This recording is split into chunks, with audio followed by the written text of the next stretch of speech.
Hello, everyone, and we're live. Welcome.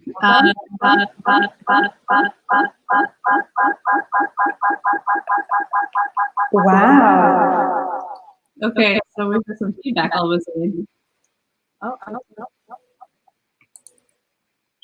Can you guys hear feedback? There is a little bit of feedback, so I'll work with it.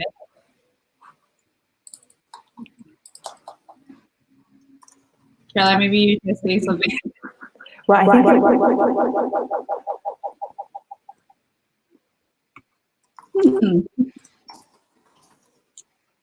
So, Caroline, maybe are you? Has anything? Hello, everyone.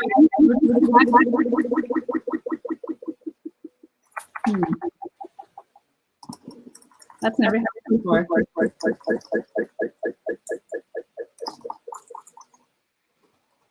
So, Caroline, start my browser. I'll be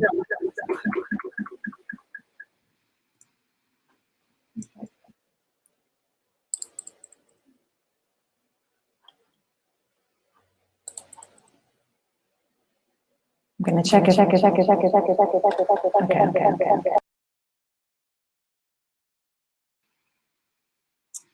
Hi, everyone. Okay, so I'm not feedbacking, so that was definitely Caroline. Okay, so we'll wait for Caroline to get back on. So I believe that's probably more of her screen as well. But welcome, everyone, to our, yeah, Erkins is happy. So I'm just going to let Caroline sign in for a second. Let me add her back on the screen.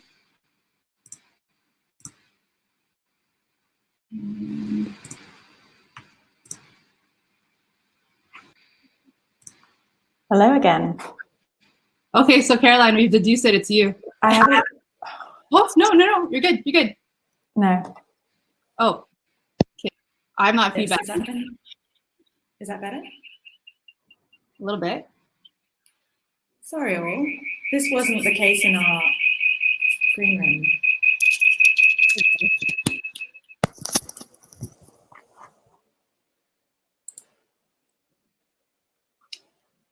Luann, I'm just gonna look through a couple of things in the background if you want to kick off.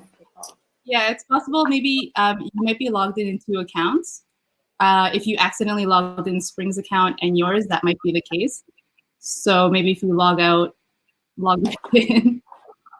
Okay. Yeah. Okay. So in the meantime, I'll just do something to let you figure out what's going on over there. Okay. Technology. It's still an ongoing issue of trying to figure it out. Well, welcome everyone. Thank you so much for being here on our fifth. Is it our fifth? Yeah, our fifth webinar with Spring. So we're very excited to have you here. While we're waiting for Caroline to kind of come in, there are some poll questions at the bottom of your screen. We would love to get to know who is on this call. There are a couple questions, including what stage are you in, what industry you're in, what your team size is. And Caroline is coming back into the room. 1 sec.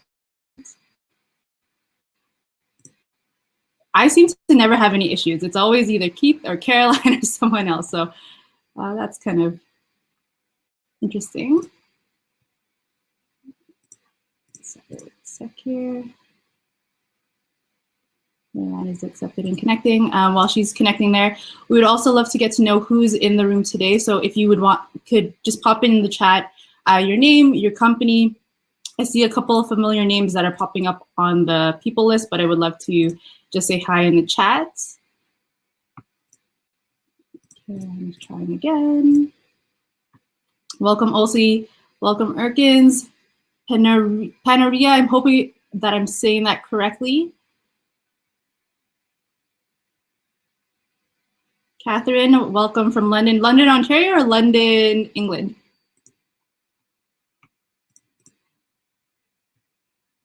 UK, perfect, amazing. Welcome. Anita, I hope I'm pronouncing that correctly, from Balkans Capital. We offer financial consultancy services in Albania. Welcome.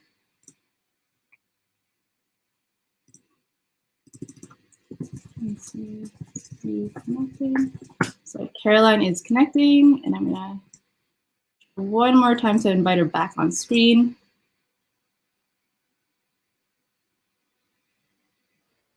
Perfect. Hello again.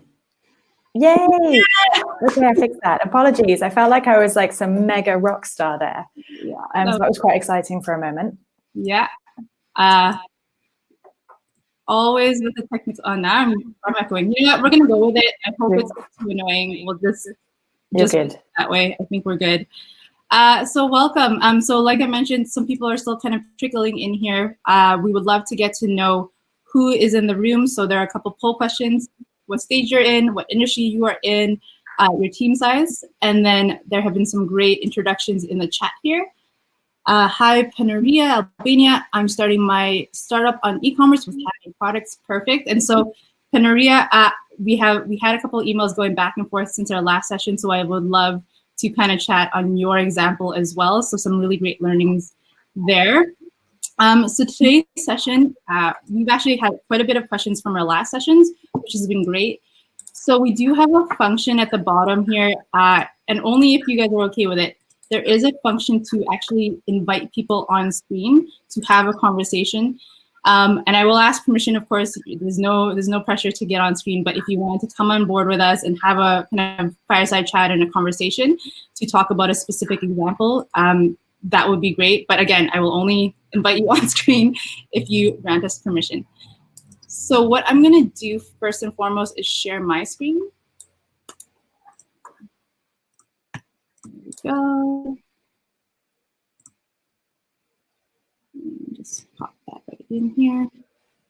Okay, so today we are going to we'll be going through some formal introductions in a second, but today's topic, we are going to be talking about your new marketing plan.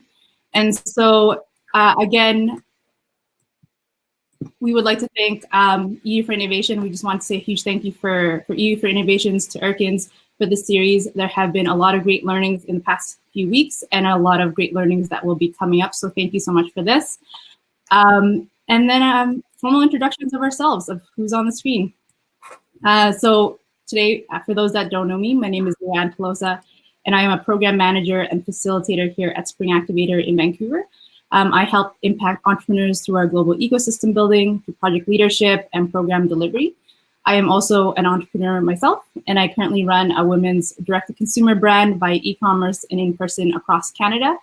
And prior to this, I completed my MBA at Queen's University in Ontario, and I worked in corporate for just under a decade. So I am excited to share my perspective both from a technical background and an entrepreneurial lens. And I'll let Caroline introduce herself.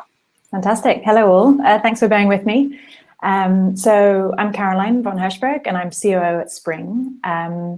In my previous lives, so I started my career at Procter & Gamble, which was just filled with sort of brand building and marketing. So I became immersed in the world of building big brands and using big budgets for about 5.5 years. And then, but kind of my heart was more in social impact. And so I went on a journey and co-founded a social enterprise in the UK, where we developed off-grid lighting solutions. So renewable energy for households without access to electricity, but also for households internationally who are preparing for emergencies, for example, like earthquakes or hurricanes. And on that journey of, again, about 5.5 years, we launched internationally and also had operations in Kenya in particular. And I was involved, again, thinking kind of from a marketing point of view, in 3 crowdfunding campaigns, raising about 1.5 million euros. Also collaborating with some big brands on international marketing campaigns. Then I definitely can't take credit for this, but I do have to say that one of our videos went viral on Facebook, and Luann also has an experience with this recently. We had about 37 million views of one of our videos. So although there was no formula to that, I've definitely experienced the highs and lows of marketing in very different contexts, developing markets and developed, and across multiple different channels. So looking forward to sharing thoughts and hearing your experiences as well across this session. Yeah, for sure. Thanks, Caroline. And what Caroline was referring to in terms of viral, it was not so much a company viral moment, unfortunately, but just in context, a tree was stolen in front of my house. And so it was on a security camera, and it so happened that people picked up on the story. And so the last week has been all about global news and CTV asking and interviewing us about a tree that was stolen in front of our house. So it wasn't exactly the same kind of context. People were telling me to throw one of my suits on and go post for some photos to get some viral going, but not as exciting as Caroline's viral video on her company, but same idea. So some rules of engagement. So some of you are experts at this. Some of you, I see some familiar names all the way from the first webinar. So thank you again for joining us. So just some quick rules of engagement. If you have a question, there is an Ask a Question button at the bottom of your screen. It's great for us to be able to track these, especially after the recording, if you ask your questions in there. Any comments, any kind of experiences, we would love to hear them in the chat or in the Ask a Questions button there. And don't be afraid to ask any and all the questions during the session, whether that's completely on topic or not. Just throw them in there and we'll do our best to answer them. Screen freeze, just like you saw in the beginning, if your screen freezes, just reload the page is probably the easiest way to fix that. And then lastly, we were talking about invitations on screen. So if we have a kind of an intimate group today, so if you have any questions that you want to kind of discuss and brainstorm together as a team, we would love to invite you on screen and have a chat. Otherwise, feel free to just continue on and throw things in the chat here, and we'll take a read through them there. So today, the key concepts that we're going to be talking about today. So last session, we talked about your new sales plan. We talked about solution selling, and we talked about how to find out what your customers actually want. And so just as a recap, sales and solution selling is about understanding what a customer needs to ultimately convince a person to engage with your company. So now we're going to be talking about your new marketing plan. We are going to be talking about how are you going to communicate to the world. And your new marketing plan is all about the collection of decisions you make to position your product in the market, which then leads to successful sales. So today we are going to be talking about the now, so your immediate actions right now, creating your new marketing plan, and then how do you actually go and implement your new marketing plan. So it's almost perfect timing as well. So I heard that Albania is starting to open up some things there. Locally, I saw that flamingos were packing your beaches because there were no humans there. So that was kind of a front story. So it's an interesting time because things are starting to open up, but we're also seeing some regression as well. So in South Korea, they're starting to get a second wave. They've opened up as well, but they're starting to get some second wave. So it's going to be a balancing act. And so a lot of these tips we're going to be talking about today in your new marketing plan are going to kind of balance both being able to go out and live your normal life again, but also balancing the new normal. So the thing we want to talk about right now is asking these two questions right now. And so if you haven't already, you need to do a quick audit of your current and imminent marketing activities. So the last thing you want to do is alienate your customers and your champions by appearing tone deaf or sharing images or messages that might be inappropriate or insensitive right now. So the first thing you want to do is conduct a quick audit of all the current marketing activity that you have live. Does your marketing content need to be stopped, or does it need to be edited immediately, whether that's in the next week or the next month? Have you shifted your media to reflect new consumption patterns? Is your marketing spend actually being invested in the right channels? So for example, if all your customers are at home, are you reaching them at home? Or are you still investing, say, in billboards when no one's driving past them anymore? Just as an example, I don't know how many people actually still buy billboards, but and then lastly, if you already had updated your marketing and your messaging to reflect the current context, you want to take a moment to consider if it could be interpreted as opportunistic, using this current situation to increase your profits. So this is the time right now to engage meaningfully in your customers and in the conversations and concerns. Hello from Albania University. I'm pronouncing that completely off. I don't have a name here, but welcome, Henry, welcome. Again, just drop any comments in there. And then the second question that you want to ask yourself right now is your why. Your COVID, uncertainty, and the upcoming recession are going to place a huge amount of stress and strain on entrepreneurs itself. So now is the right time to take a pause, to check in with your personal mission, which has been and will be an essential source of energy and resilience and direction in the months and the years ahead. So asking yourself, asking your company to revisit your mission and your why. What is that problem you are looking to solve? Why do you care about solving it? What values are important to your company? And what does your brand stand for? And a lot of companies had been struggling prior to COVID, and some don't think it's worth continuing anymore. So for you, do you still care about the same problem you initially set out to solve, or has that changed? So revisiting these fundamentals will help you ensure that you and your brand are staying true to your values, and will put you in a stronger position to build customer loyalty through authentic and consistent messaging. Caroline, anything to add on those two kind of immediate actions? Yeah, and it's kind of building on the word you just said there, which is authenticity, and that will really resonate with your consumers and your customers. They're the people who are going to support you through these turbulent times. And so it's not just kind of lip service to your purpose, or it's really digging deep and revisiting, okay, why are you really doing this? Why your team involved? What's motivating them to stick with you through turbulent times? And then also how you're living and breathing that genuinely through both your product and service, but also your communications around that. Absolutely.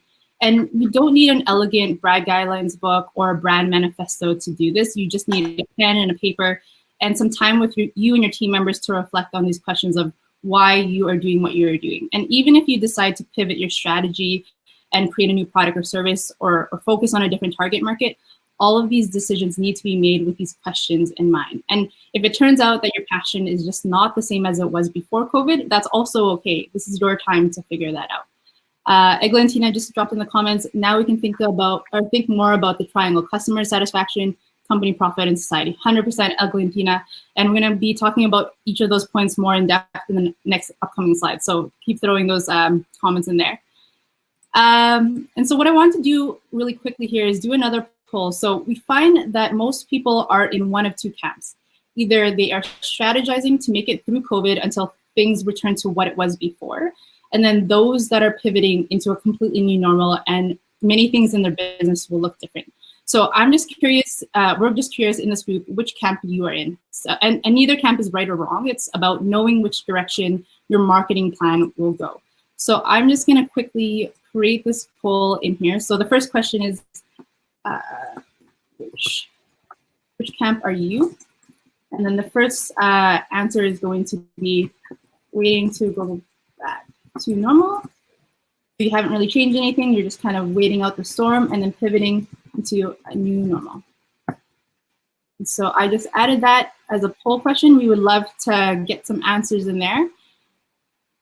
And then pivoting to new normal, perfect. Because your marketing plan will change depending on the perspective you're coming in with. And so some people are, let's get things done and get things moving and change. And then some people are, things are opening up again, so it's starting to feel a little bit normal. I don't know about you, Caroline, but over the weekend when it was plus 27 in Vancouver, it felt like we weren't in a global pandemic. We were just kind of out and about, so. Yeah, and I think that's the really interesting but also challenging thing with all of the new plans, whether that's your new product and service plan, your new sales plan, or your new marketing plan, is to map out those different scenarios. So obviously there's been the kind of the lockdown scenario, and to some extent you may have already gone some way to navigating that. And then now we're looking at things gradually opening up. And then likely in most countries and in a lot of industries, apart from recession-proof ones, would be recession, and then recovery and growth. So there are a lot of scenario planning that we need to be doing in the background for this. Mm-hmm. So most people, pivoting into a new normal. So and then waiting to go back to new normal. So I'd be interested to see if you could just throw in the chat for those that answered pivoting into the new normal, what industry you're in, and then we'll start talking about objectives and goals for that. And then for the person that's saying waiting to go back to normal, I would love to know also what industry you're in, because like Caroline said, if that's recession proof, then maybe you don't have to really change a lot of different things here. So it'd be great to hear that. Also, we are trying to understand the consumer behavior due to this new normal? Absolutely. So Olsi, I think you were the insurance, correct me if I'm wrong. So Olsi has been a very interactive participant in our last couple of webinars. Absolutely fantastic. So yeah, I think we're all trying to figure out what is going to be a consumer behavior that is permanent, and then what is a consumer behavior, consumer behavior that has changed and is a permanent change, and then consumer behavior that is only temporary and will change again one more time when the recession hits.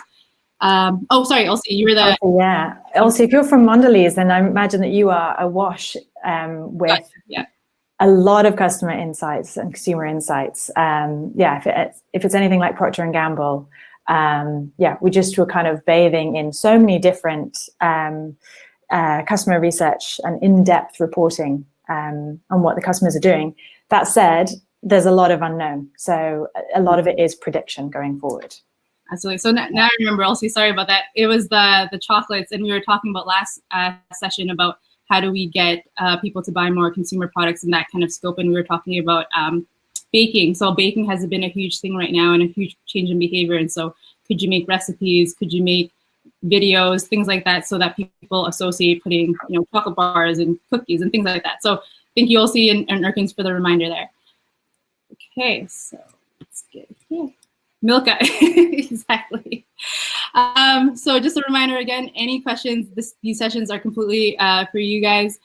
So any specific questions, anything that's more general, pop them in the ask question button or comments like that.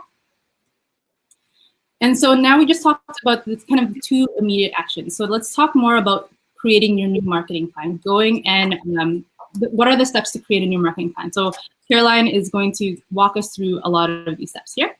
Yeah. So what we're going to kind of cover off and explore together is, first of all, sense checking who you're marketing to. Then what are the objectives of your new marketing plan and the goals or key metrics behind that? And then having a think about what type of content does it make sense for you to produce at the moment? How often will you publish, and how will you promote your content?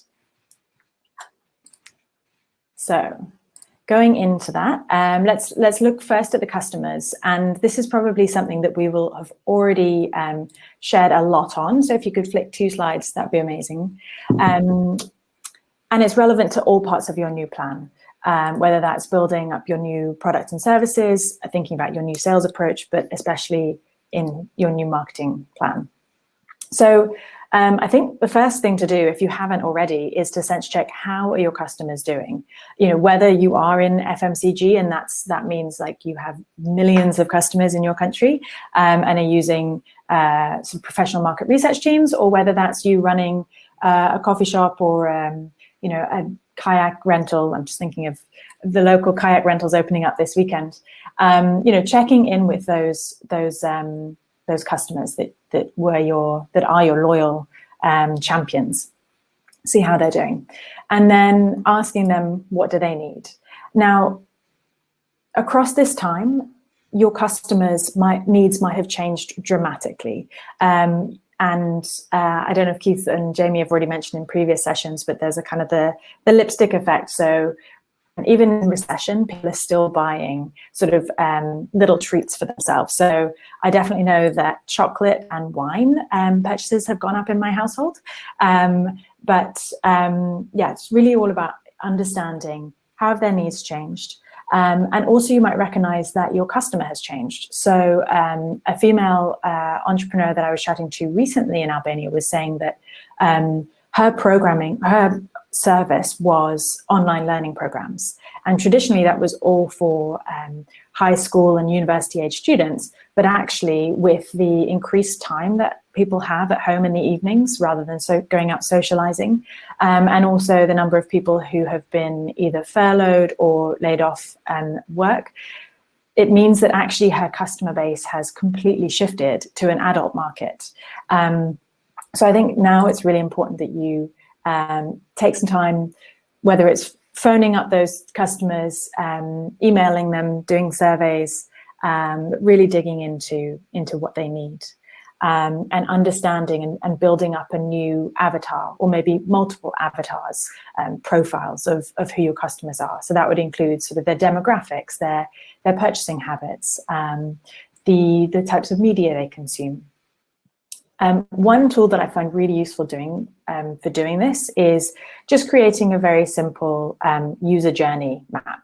So, and often you can do this like in conversation with one of your customers, but them taking you through their journey from first hearing about your product or service, then engaging with the marketing or the sales, and then to the point of purchase. And then when they're using it, how are they using it?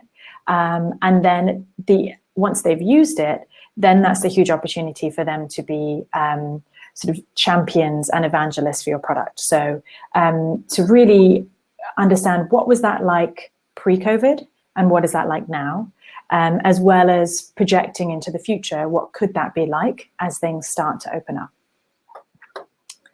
Luan, do jump in if there's anything I've missed, but otherwise I wanted to touch upon customer mindsets. And here it's not exhaustive, it's just a starting point to think about what could your customers be feeling at the moment. So for some of them, they might feel like they're in survival mode, eking out every last euro, feeling rather lonely and isolated.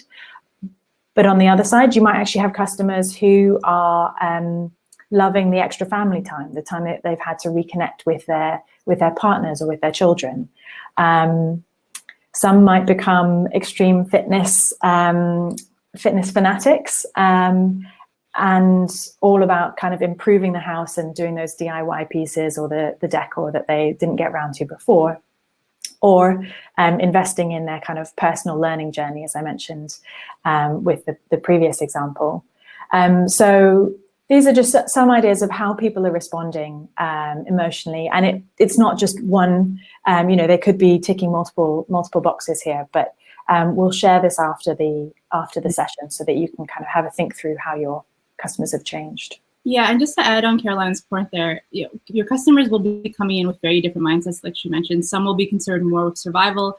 Some will be concerned more about mental health. Some will be worried about finances. So as you talk to your customers, if you have this mind map, you can kind of circle and highlight the words that will start to fill out your marketing plan, because these words will set the tone and it will be reflective of the mindsets and helps you resonate with your customers better. Sorry, there's no name on this comment, but needing a perfect strategy. And so the nice thing about strategy is that it doesn't have to always be perfect. It's all about testing and iterating, because things change so fluidly. And so in terms of strategy, it's more of a guideline and a principle to follow, but as things and new information change and come up, it'll always be ebbing and flowing. So, and I think speed is a lot better than perfection.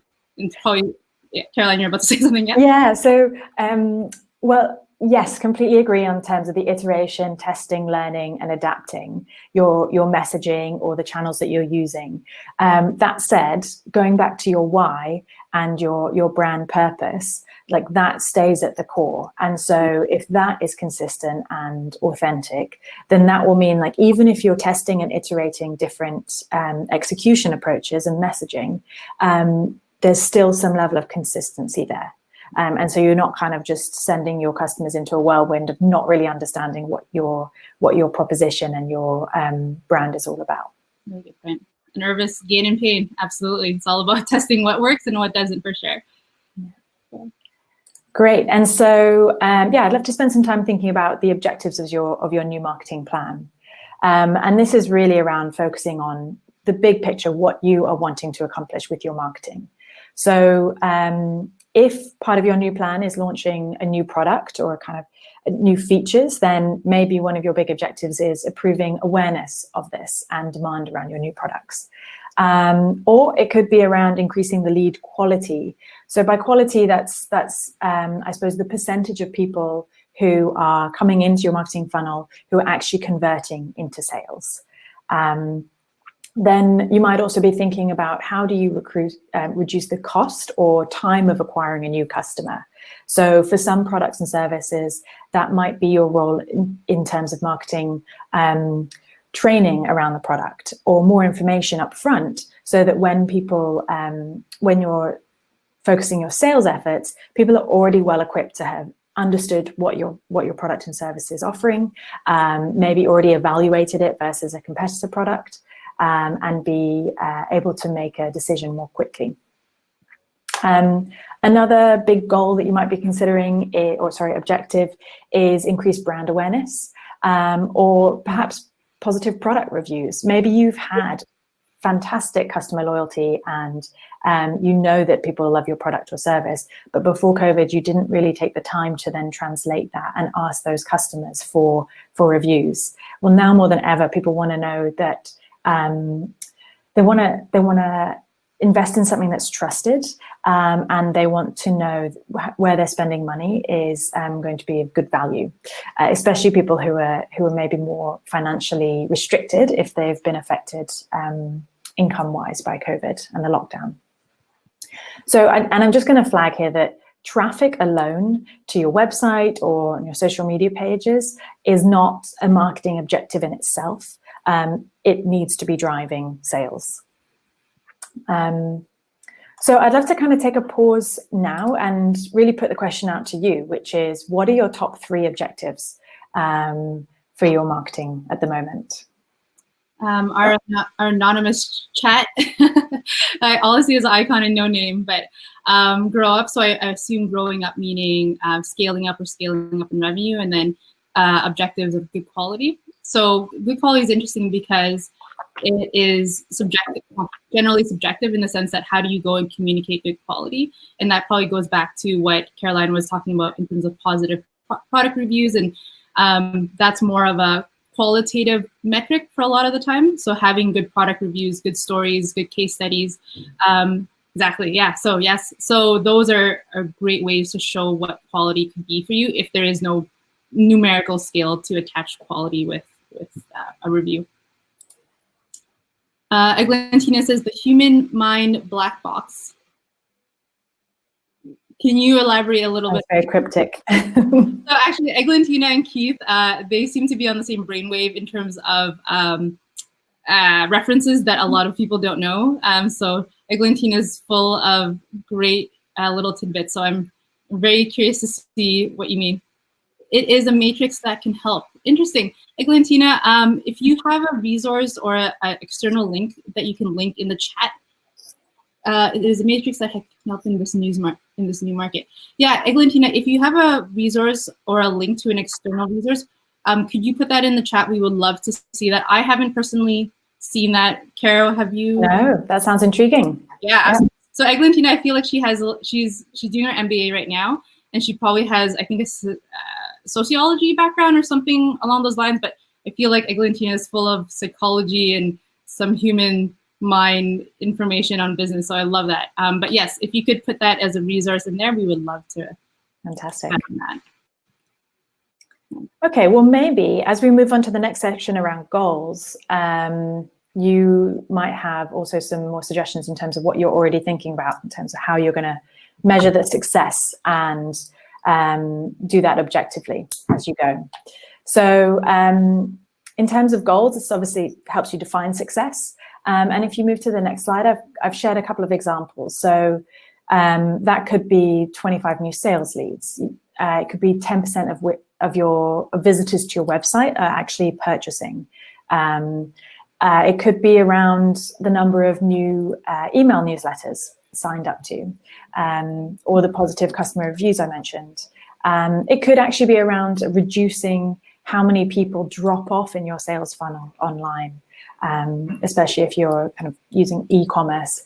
And it could be also, I mentioned the idea of how are you going to help reduce the cost and increase the speed of sales closure. So that could be around launching new materials and training. And obviously a key thing around goals is to set SMART goals, so specific, measurable, actionable, realistic, and time-bound. So set timelines to these goals. So the next section I want to chat through about was content. And here I think part of what you want to be thinking about is where are your customers online? Where are they hanging out? Are they largely on Instagram, Facebook, LinkedIn? And depending on the type of industry you run, the type of business, this might be a huge shift in mindset for you. So for example, I know that our local Italian restaurant has been extremely popular throughout the year. You know, always has a lineup out the door, but they never used social media before. And so now they're having to completely rethink, as they're offering a takeout menu option, you know, where are our loyal customers, the people who loved our pizza and pasta? How are we going to connect with them? And they have, well, I'm connected with them on Instagram. I'm not sure if they're also doing or have tested other channels. And this is completely their main sales channels now. They're getting a lot of exposure, and they've figured out where their loyal customer base lived. What are you trying to tell them? And this links back to some of the kind of the quick action steps that Luann mentioned at the beginning, which is, first of all, make sure that it's really appropriate to the moment and isn't tone deaf, but also is the right content relating to their needs and the mindset that we looked at earlier. And then what is the best way to do that? So we're going to go into later on more details around like how to shape your messages, how to consider the kind of the tone of voice you might want to approach your messaging and your content creation with. And obviously, in terms of what is the best way to do that, the channels at the moment, I mean, everyone's spending a lot of time at home. The email rate opening has gone up. People are spending a lot more time on Instagram and Facebook and social channels. So you'll really need to be redirecting all of your energy and training yourself up on how to use email marketing, how to use Instagram, Facebook, and especially video. And just to add to that, it depends. So part of the strategy is understanding which channels that you want to go and have as part of your marketing strategy. And each channel will have a different way of producing content. So for example, Instagram will have different content than say LinkedIn. LinkedIn is a little bit more professional. Instagram is a little bit more casual, as for lack of a better term. So the content might be the same, but the messaging and the words that you use might be different as well. A great example that we love at Spring is called greatbigstory.com. And so people's attention, even though they're all online, their attention span is a lot shorter. And so I'm just going to throw this in the chat. And so it's a good example of really informative videos that are very short, 2 minutes, 4 minutes. And so obviously the production value is a little bit different and you don't have to do things as shiny as this, but it's a great way to think about, okay, people are online, but their attention spans are shorter. How do I get the most content and the most value out there in a short amount of time? And so that's just one example that came to mind right now. Fantastic. And then on the next slide, you'll see a kind of a journey map of the typical channels that people are using depending on where your customer is in that journey. So in terms of driving awareness, and obviously we need to kind of adapt this map to the reality of lockdown, but driving awareness is all about PR, radio, TV, and word of mouth, those recommend a friend mechanisms to help get new people aware of your product. And then as you're driving awareness, it's moving into territory more around advertising, emails, pay-per-click, social ads, and then people go on a journey considering your product. So that's where your reviews come in handy, blogs, media, email again, and moving into purchasing. So what is your online store set up? What is your website like? And then in terms of retention, it's all around building community. And I know that next week, I think next week is the topic on your new community plan. Mm-hmm. So really thinking about how you engaging your customers beyond just a sort of transactional relationship.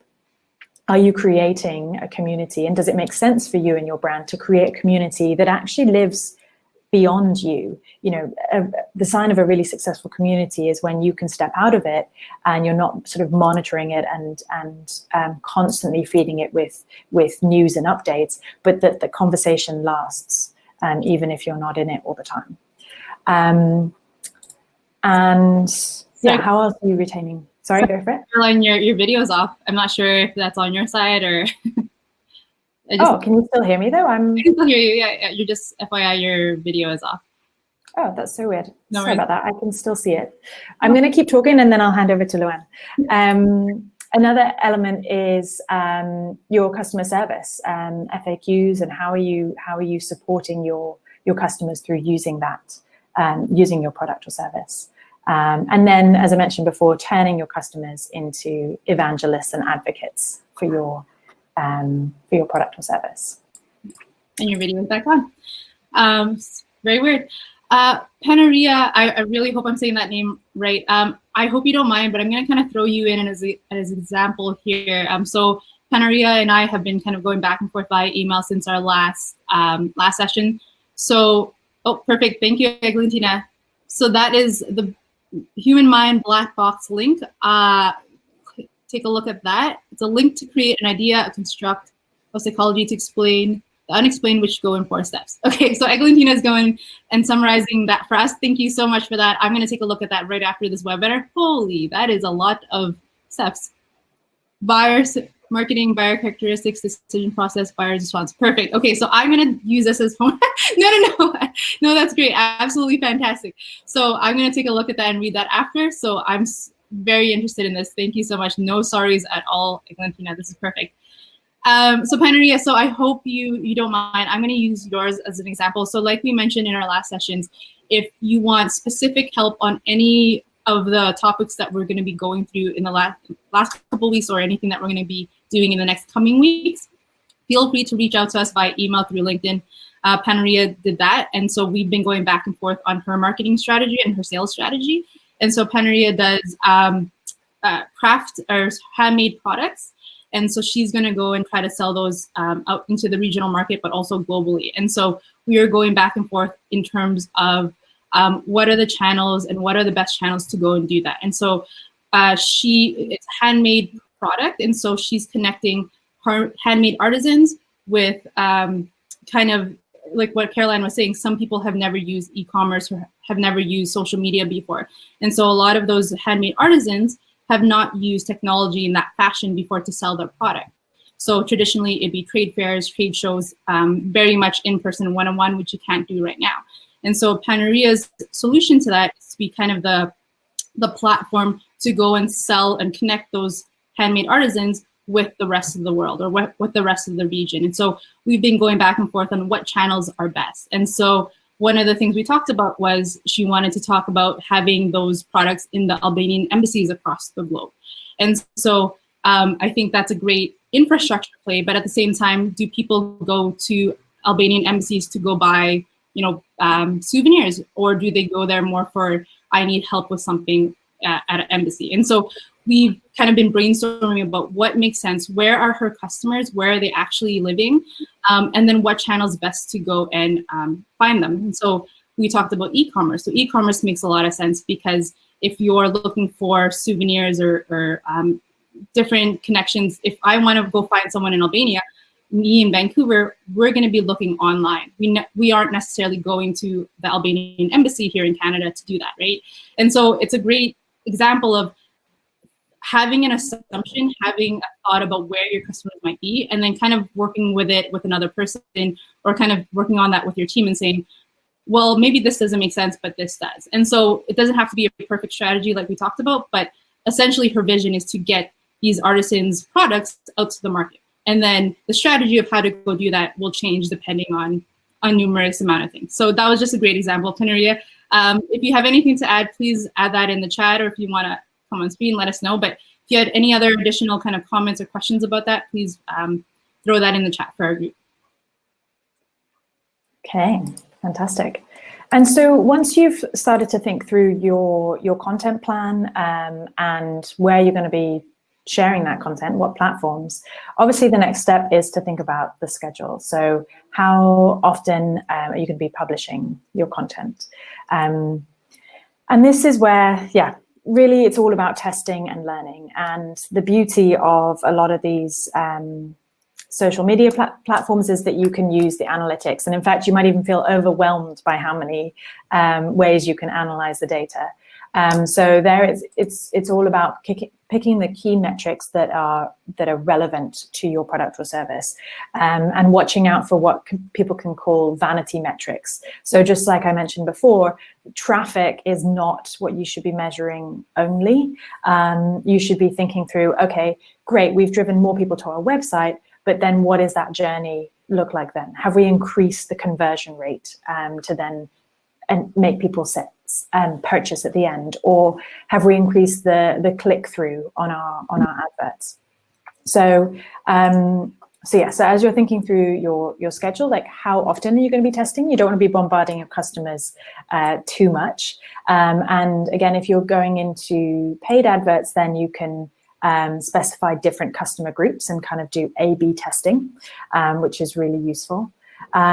So here, I think it's useful to note down what assumption are you starting with, and obviously the goals and what are your expectations for each of those tests, so you can measure it against something objective. And then, as well as setting your schedule for posting, also set your schedule for reviewing those analytics, for example, on a weekly basis. I've definitely in the past looked into what are the best days to be posting things, or what are the best days to be sharing emails. So I know, for example, on LinkedIn for Keith, and that's probably very specific to him and his following, I think it's Thursday mornings and Saturday mornings are the best for him to be posting a LinkedIn post. And that's also in the context that he has quite an international reach in terms of who are his LinkedIn followers. Also LinkedIn in general, for spring, I think we post Tuesdays and Thursdays. And so you can do both some research, but also testing and learning as to what gets the biggest response rate, what gets the biggest open rate. I think what's interesting now is previously, all of the blogs that I had read on the optimum time to be posting and how frequent to be posting were based on thoughts around people commuting to work. So for example, when I was living in London, England, I would spend almost an hour on the Underground train commuting to work. And I would open up all of the newsletter emails just to pass the time. I'd be loading up LinkedIn. Whereas now my commute to work is less than a minute as I just shift from one room to another. And so it could be a very different pattern of consumption, and when people are willing and ready to engage with your content. And then I briefly mentioned promotion and paid ads, which is the next two slides. And I think a starting point, especially if you're working on minimal budgets, is that you can test and learn with no budget, for sure. And there are lots of ways of doing this. So you can use, obviously, your own social media accounts. You could also think around who are the other people that you would ask to share, whether that is not just friends or family. Obviously, you need to think about who resonates with your brand, who is a customer already, or who has aligned values that it makes sense. So that might be a complementary local business. It could be a sort of a more strategic partner. And then also PR. So how can you kind of spread the news, whether that's a local newspaper or even getting up to kind of national and international news. And in terms of unpaid PR, if it's an engaging enough story, and you do need to kind of cultivate relationships with journalists and media over time, but you can get unpaid coverage. And then obviously in the paid realm, it's easy enough to even just spend sort of 10 to 20 euros on a paid Facebook ad and to test and learn that way. It doesn't have to be hundreds or thousands of euros initially. Promoted post and paid PR, obviously, as well. And just to kind of build on what Caroline has said, our recommendation is always to start with unpaid, because you get to understand what works and what doesn't before you get into paid.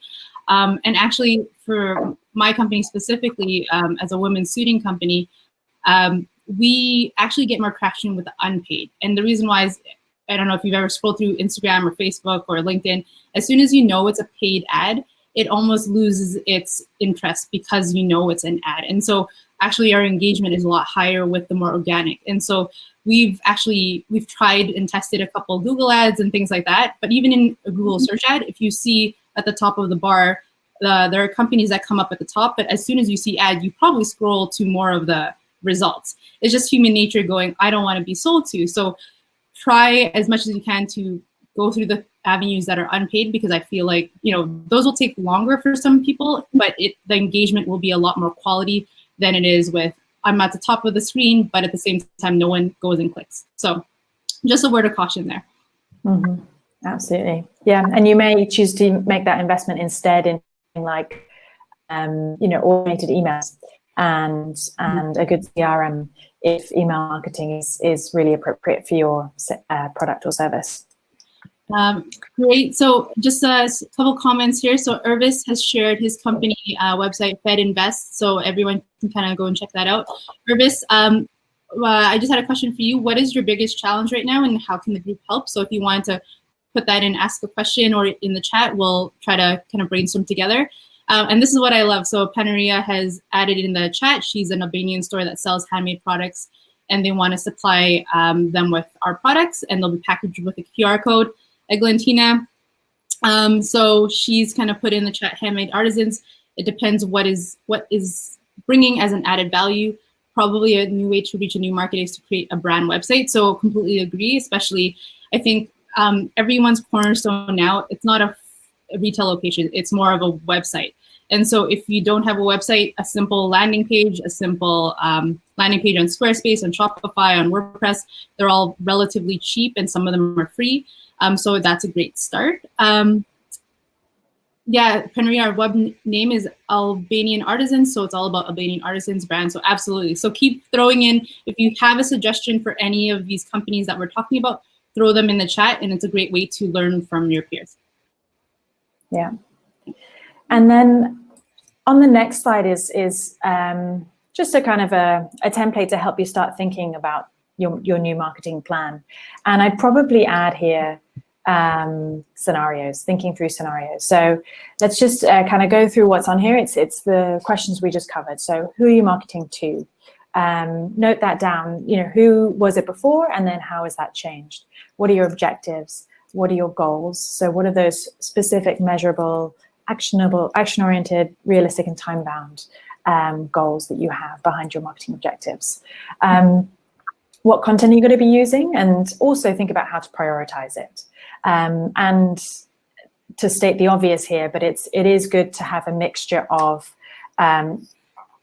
conversational content and not just sales pushing people to buy. Because if you're just being bombarded by messages, kind of like, buy this now, that can get quite tiring. And that's definitely someone who I would unfollow Instagram or channels.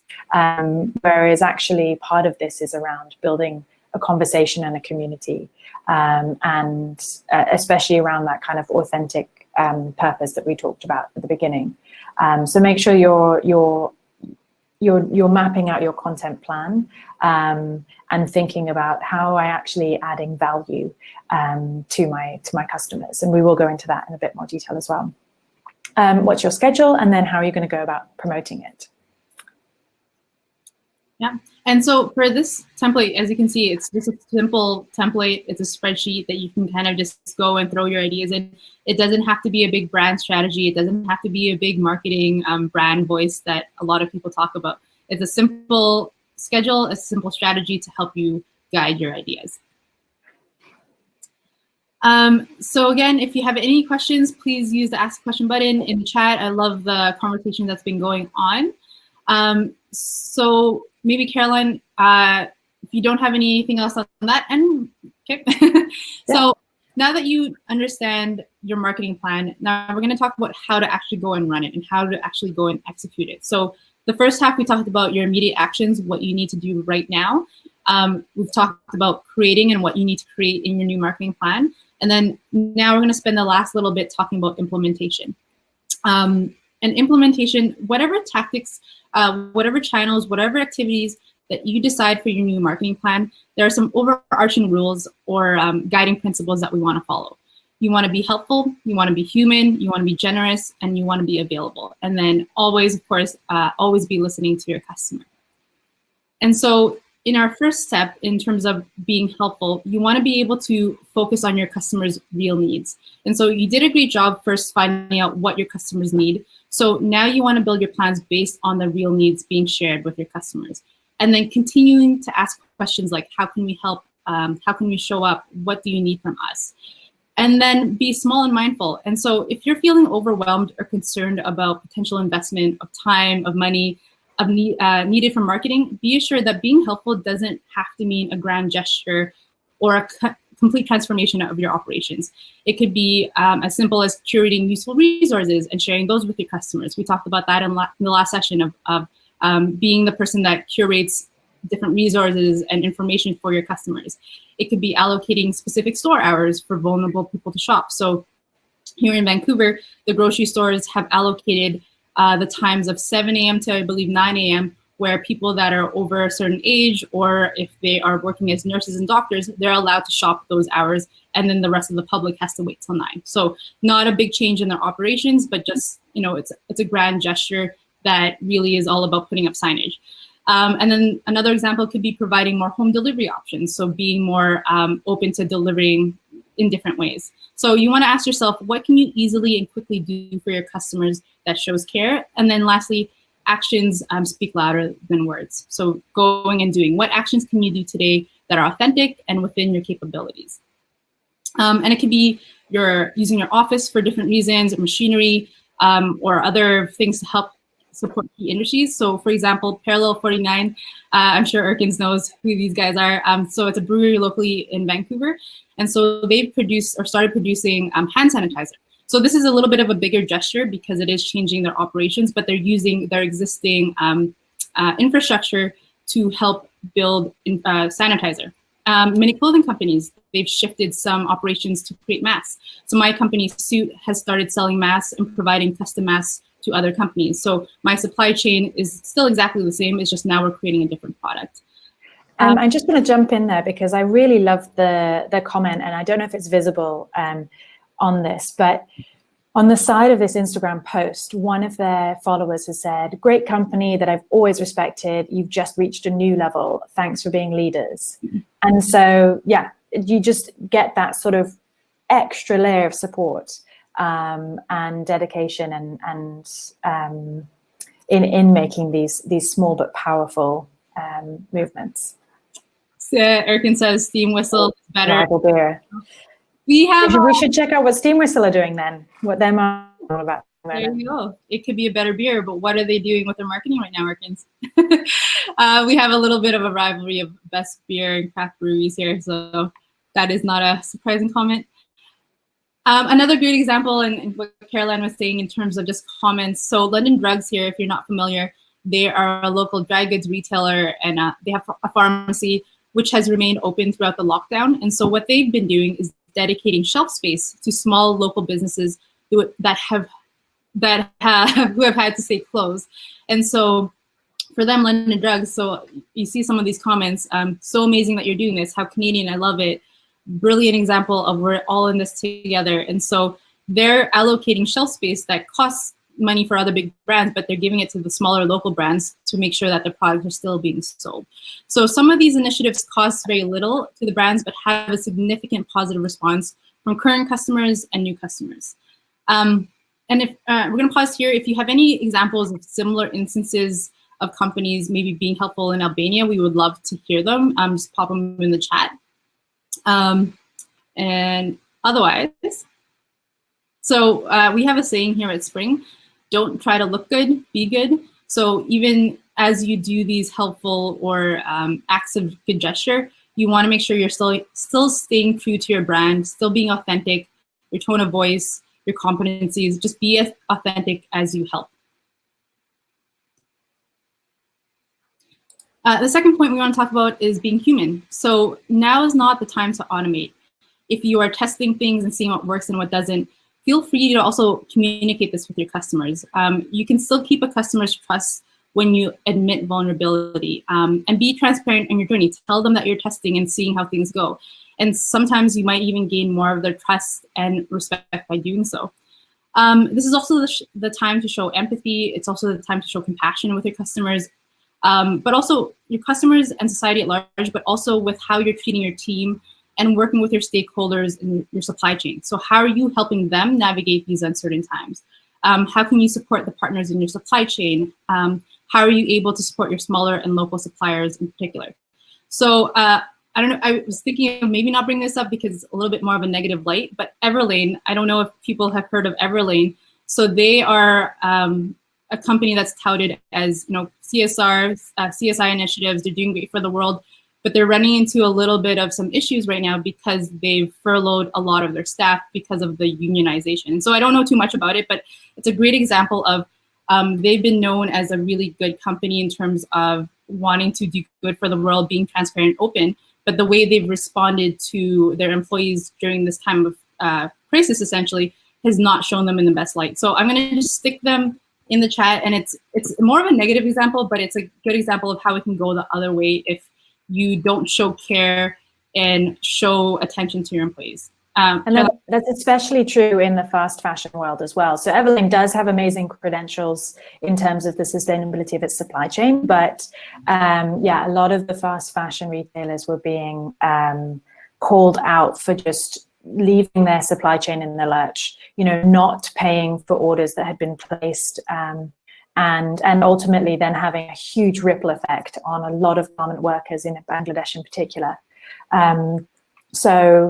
So yeah, and I think the other interesting idea that's come out of this, as you think through how do you be human and connect more with your stakeholders, is does it make sense for you to collaborate with any people who you might have previously seen as a competitor? So for example, within the industry, here again, I'm going to use food because I'm a bit of a foodie and I love eating. So it's been fantastic to see, it's been fantastic to see how the restaurants have pulled together and supported themselves to create a louder voice and almost to share their audience, because ultimately I'm not going to have the same pizza every night. I do want variety. So actually it's in their best interest to create joint momentum around things like creating Wednesday as the new kind of takeout day, and helping support each of the business in different delivery models, or thinking about how can they better package their options. So again, this my favorite pizza pasta place is now selling homemade pasta and sauces that you can then cook up. And yes, I could buy that in a normal supermarket, but again, because I love what they're doing, I love their quality, and I love their authenticity, I'm going to pay a premium for that product rather than going to the supermarket. Yeah, and I threw it in the chat. So the example that Caroline was talking about is called Breaking Bread Now. And so it was an initiative with 20 different restaurateurs locally in Vancouver who tend to be struggling with COVID because everything was closed down. But what they've done is created a new platform and a social media presence that lists all the establishments that are willing to be part of this collaboration. And so what Caroline was saying, people will go to this platform, Breaking Bread Now, and they'll see all those restaurants and pizza one day, Chinese food the other day. So it's a great way that these restaurants might have been competitors prior to this, but now they're teaming together to build more of a community of how do we get more people buying our takeout, essentially. And I just wanted to comment, Anita, thank you so much for adding some thoughts to Panaria there. Eglantina as well. I feel like this is why we do this, to have people talk about different brands or different ideas to help each other out. So that is great. Also too, I love how you guys are all going in there. So if you want to connect actually together after this, throw in each other's LinkedIn or email contacts, because this is how you build community. So Eglantina, Olsi, Anita, Panaria, if you guys want to have a conversation even further as well, it's a great idea to throw that in the chat and connect afterwards. So I love how you guys are jumping in and helping some thoughts there. Okay, so the third point is now is the time to be generous. So in marketing, this means giving away some of our best content. And I know this sounds counterintuitive, but we do this because it builds trust. And trust is the cornerstone of any great customer relationship, any great relationship. So free content and great free content will be shared. And so Eglantina and Anita, we were talking about videos for Panaria. So that is free content that will be shared over and over again, and that becomes free marketing for you. It's the viral or word of mouth effect that we all want. So creating free content to be shared amongst people is one of the greatest ways to go do that. And then lastly, giving away best content creates loyal followers who want to come back and learn more from you, and it positions you as an expert. So Panaria, if you're going to go and create these videos about local artisans and showing how these are created, people will think of you and your brand as the first and foremost expert on Albanian artisans, as an example. And speaking also, thanks for the option of collaboration between different cultural and tourist places in Albania. So this might be actually an interesting segue. So Active Albania, I don't know if anyone actually works here from there or has run into them. If you have, please put that in the chat. So Active Albania, they're a local company, of course, in your region. And they're essentially a tourism experience adventure package company. So of course, during the lockdown, there's decrease in travel, decrease in activities and in adventure packages. But what they have done, and very generously, is they've created virtual tours and content for people who are still wanting to travel in the area. And so you can find, if you go onto their website or social media, you can find this free content, and these videos are 20, 30 minutes long. Some of them are cut shorter. But basically, you go and you watch people talk about the tourism industry and places to go in Albania. And these are all free pieces of content. And so although tours are not happening right now, once things open up again, people will think of Active Albania because of the great content they are providing for free. So another great example that of them creating videos, getting experts onto their Instagram Live account, and then just creating all this content and keeping them front in mind as things progress. And then once things open up again, I think one of the first things they'll do is Google Active Albania and what are their packages. So another great example there. And some just quick tips on being generous. You don't want to give away everything. So don't get us wrong, don't give away everything. What you do want to give away is why you do what you do, what your customers can be doing, and who should be doing it. So you want to charge for the actual how. You charge for the premium value. So you charge for the step-by-step process of getting from point A to point B. It could be your systems, it could be your service, it could be your templates, training and advice and support. So as you start to build your content, you want to give the best that you have, but then start to create a separation between free and paid content with the how. So show them what you do for free, and then hopefully they will pay you to show them how to do it. And so in the case of Active Albania, they're giving away their content for free in terms of where to go in Albania, where to go kayaking, where to go skydiving. But if people want them to go be the tour guides for themselves, Active Albania will get paid to go do that. So there is a distinction there. So you have to find out what that distinction is for you. Great, thank you also for throwing your LinkedIn. Again, if you have any contacts, LinkedIn, emails, throw them in the chat, connect with each other. This is how you build a great ecosystem. So Caroline, any thoughts on generous, if you have any? Yeah, well, I think to your example in terms of them, Active Albania sharing tips on, where to go kayaking, where to go exploring, they're also positioning themselves as leaders and experts. So it really is setting themselves up for that future transition to when things start opening up. Yeah, and that, again, this piece around generous is not, it doesn't need to cost a lot. It just needs to, it's a mindset. How are you going to be generous? How are you going to be thoughtful? So you mentioned recipes beforehand, different training. I know a lot of people locally who are consultants are offering kind of lower price teaser training sessions. So it might be, half an hour, an hour. And then that's basically, it's part of their new marketing funnel of how are they then going to get new customers involved who've seen the kind of the value that they can bring, and then sign their team up for a longer training engagement with that particular consultant. Mm-hmm. And then lastly on this is the fourth point is be available. So you want to be available. It's by being reachable and accessible that you will be able to hear from your most vocal and your most engaged customers. So on a practical level, this means keeping your lines of communication open and monitored and letting people know how they can get in touch with you. The second point of being available is being able to answer questions, small, large, difficult, strange, and doing the best you can to answer those questions. And then lastly, being available to help to find new solutions. So even if that means directing them to someone else because you can't solve that problem for them, people will always remember that you will give them the best possible solution, even if that means it's not with your company. So keep that in mind. And then you want to be helpful with ways to give them support or any ways to help them get your product. So if they do want your product, but they need help finding how to do that, just like in the case of Paneria, if they want artifacts or products from these local artisans, how do you get those to people in an easy fashion if they don't have, e-commerce platform? So just getting creative that way.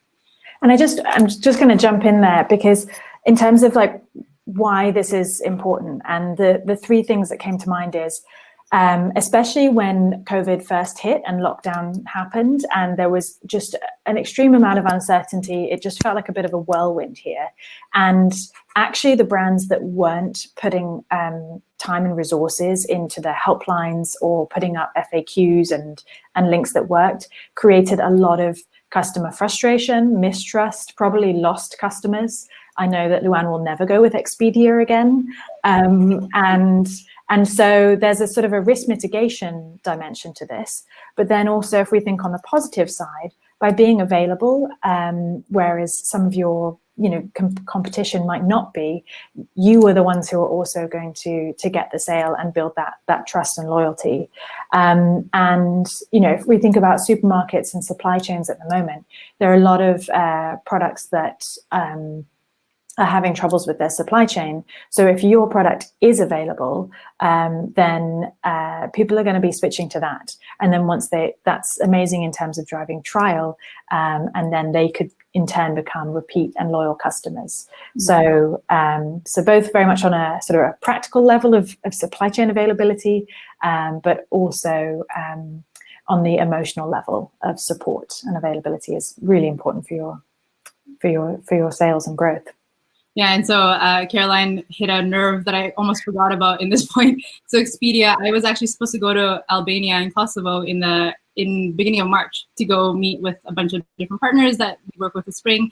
And of course, everything shut down and locked down. And so just an anecdotal story of the fact that I couldn't get through Expedia, and I'm sure everyone else has, but 3 hours, 4 hours, and it took about a couple of weeks before I even got a human being on the line to get our money back or to cancel a flight. So, and I know Erkins, you just recently got back home. So if anyone has more of an issue with that, that's probably Erkins, but that's just one story as to why I probably won't go with Expedia again, because in a time of crisis, I couldn't get any kind of help or a human on the phone. So that's just an example. And I'm sure all of us in this chat or in this group have examples like that. So, and I'm sure Erkins has some few choice words for a couple airlines, but let's not throw that in the chat.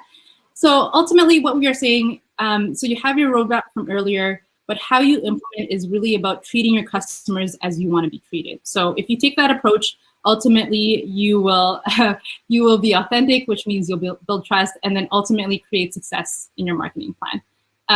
Anita, you're lucky to have reached anyone. Anita, are you at home or were you stuck somewhere? I can't remember if that was you. And then Erkins, I'm lucky my CIBC Visa has insurance. Funny enough, good point on that. I actually submitted to RBC Visa and they have not responded in 2 months. So CIBC versus RBC, almost enough to switch.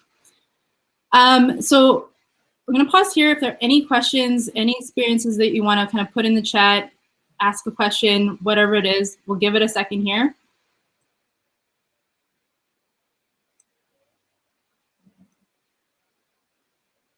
Okay, so we are gonna go into our last little bit. Okay, you're in Tehran. Okay, Anita, that's home, I assume? That was actually where I was supposed to be in March, which of course I got canceled, so I would love to eventually get there. Hopefully in the fall, if I'm being really optimistic, but. So Caroline, maybe let's talk some tips and advice. 9 weeks down. Yeah. Are you guys locked down as in can't go outside your house? Or travel lockdown? We all have different varying levels of lockdown, I guess. For BC, lockdown means no work or retail, but going to the beach. So, gotcha. Right, I'm going to jump in with some really practical thought starters. So In terms of your team and your skill set, who is it that's going to be executing this plan? And that includes who is it that's going to be creating the assets. So that's content, photos, videos, animations. Who is going to be creating those adverts, setting them up, and monitoring those analytics, and then posting. And I say who, that can also be with the help of the platform. We definitely use several social media platforms to help us post those. And yeah, who's going to be the expert in terms of collecting and analyzing the data? And then, as we talked about earlier as well, like what are those marketing channels that you're going to test and learn with first? And then the next slide, I found this really interesting looking into it, which was going about creating those assets at a time of lockdown. So I've definitely seen a lot of brands repurposing existing assets. They might have dug into the depths of their photo archives and actually seen that they had either published ones, 2 years ago that they could dig out and reuse, or actually ones that they never published because maybe they were kind of like lower priority than the ones they went with. So you may find that actually this is an incredible time to revisit all of the images that you'd previously made, or videos, and perhaps give them fresh edits, like especially if your brand look and feel has evolved over time. How would you want to edit? And that could just be as simple as a different soundtrack if it's to a short video clip, or adding titles onto the photo, or frames, things like that, filters. Also, if you aren't already familiar with Unsplash and Pexels, I'll type that in the chat. They are amazing sources of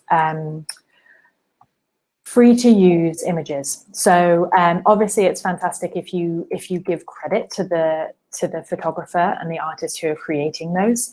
But you can you're allowed to use it, Creative Commons, you're allowed to use those photos, and they have some really great quality and inspiring ones.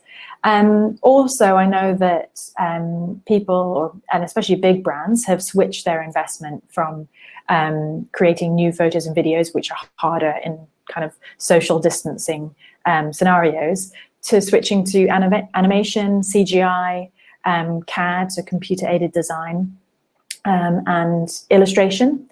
As well as maybe thinking about still life photography, if that makes more sense for your product or service.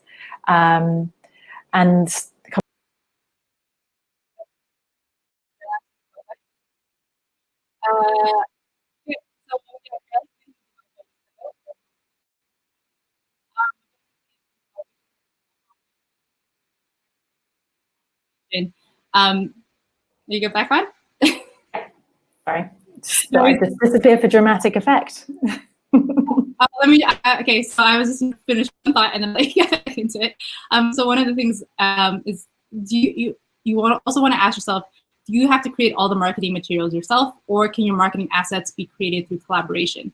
So can you have guest blog writers, guest videos, cross-promotional materials? So that's what I'm doing with my company right now, because photography, videos, all of that takes time and sometimes takes a lot of money as well, depending on what your budget is. But what I found is if you kind of bring people into the conversation and allow other people to publish their work, it becomes free cross-promotional content for you as well. So that was what I was going to jump in with, Carol. Yeah, and quick one actually. So Canva is something that Spring uses. And does it have free assets, or is it just more? It's amazing at creating really, really useful way of manipulating photos and video. I don't know if it's videos, but definitely photos and images. Yeah, I think they're free. Like I've been using them, so I don't without any. Great. Yeah, I assume they're free. I might find out in a couple of years that they're not free, but Canva does have, I guess, stock photos and abilities to use some templates as well. So I know there's some free imaging there as well. So yeah. So if you haven't already checked out those websites, I would definitely recommend looking into those resources.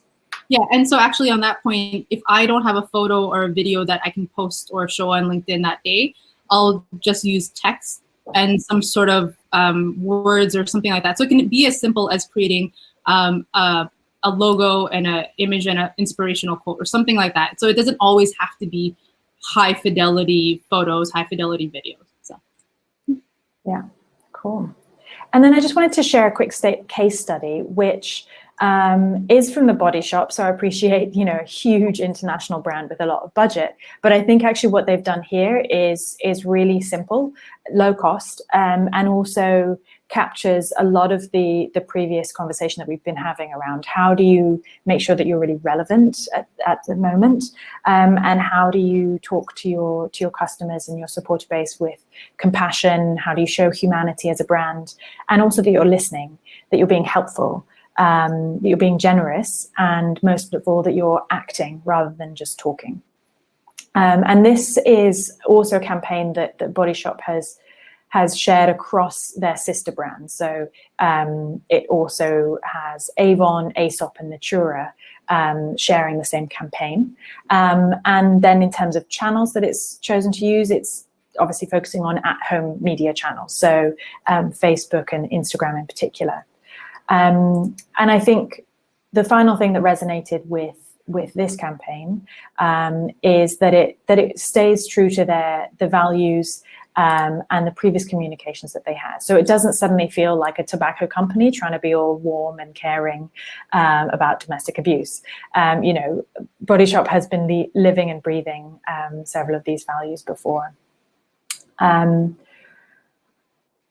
So I will just kind of read out a couple of the pieces. Ultimately, they've partnered up with a domestic abuse charity and created this campaign around isolated but not alone.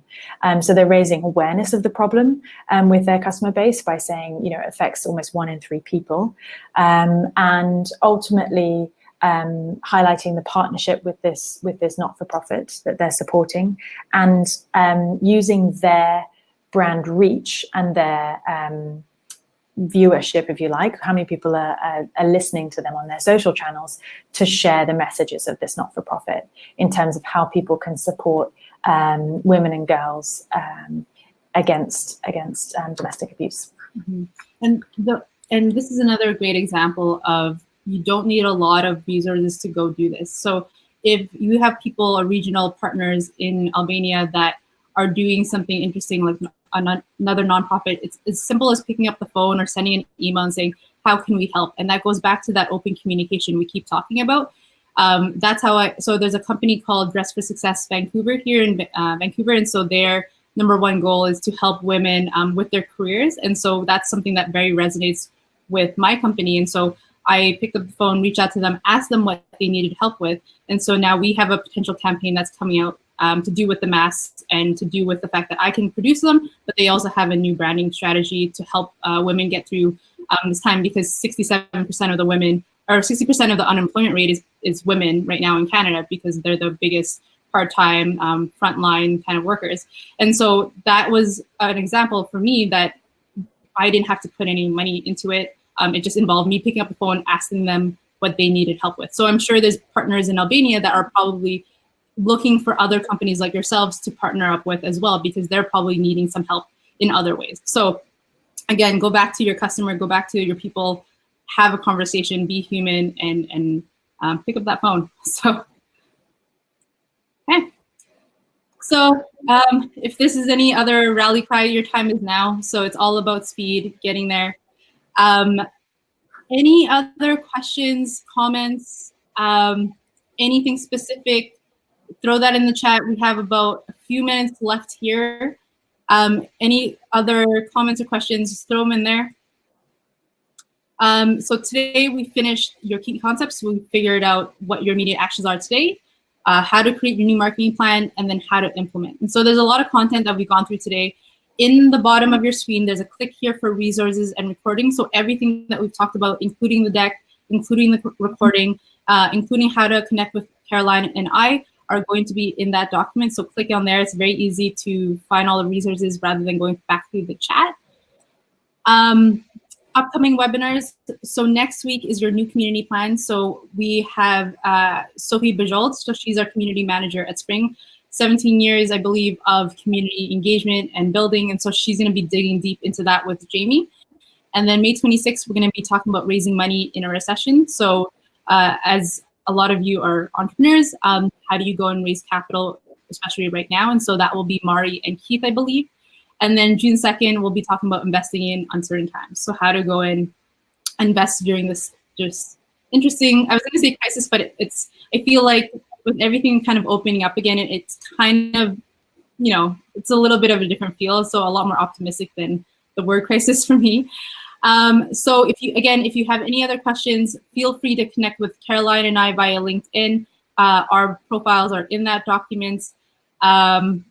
If you have anything specific like Panaria has done, I would love to go back and forth with you. We have no issues with spending some time with you offline and going, let's talk about this step by step. So happy to do that. Caroline, any other words?